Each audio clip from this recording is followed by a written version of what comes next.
Oh my goodness. Can you believe that Woody Allen is making another movie filled with Hollywood stars? How can they still work with him? I used to love Kristen Stewart, but I guess she just doesn't care about child molestation at all. I will probably boycott her movies from now on. What? That's a huge leap to make, man. I know Woody Allen was accused of sexually abusing his adoptive daughter. To tell the truth, I don't know much about the case. Maybe he did, maybe he didn't. But to say that anyone who works with him doesn't care about sexual crimes is going a bit far, isn't it? Nope.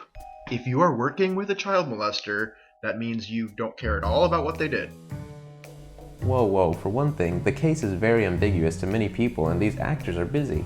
They can't vet every person they work with through a tedious process to find out what bad things they've done. It may sound harsh, but movie making is a business, and working on a movie with someone doesn't mean you agree with everything that person has done in their life. Also, this guilt by association mentality sounds a bit like fundamentalism. You know, there's a belief in some very conservative fundamentalist churches that states that good Christians should not only avoid associating or being friends with people who don't hold orthodox beliefs, but they should even avoid people who associate with those people. It's called the second degree of separation. I'm not at all a fundamentalist. I'm a progressive. I know, but I'm just saying that sometimes you sound a bit regressive, you know? Like if we boycotted the movies that starred actors who had worked with directors accused, and sometimes I'd bet even guilty, of sexual abuse, where would we end up drawing the line? For example, Ewan McGregor was in a Roman Polanski movie. Roman Polanski, as you know, had sex with a 13-year-old girl and eventually fled the United States because he was probably going to be imprisoned.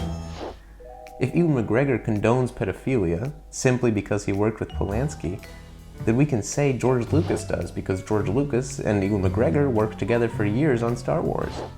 And if George Lucas is fine with it, then maybe Disney is, since they made a deal with Lucas and now own the whole franchise. If you boycott everything Disney has a hand in, you'll have to find your entertainment from old books or something. Just avoid Mark Twain. I should probably give you a huge trigger warning for The Adventures of Huckleberry Finn.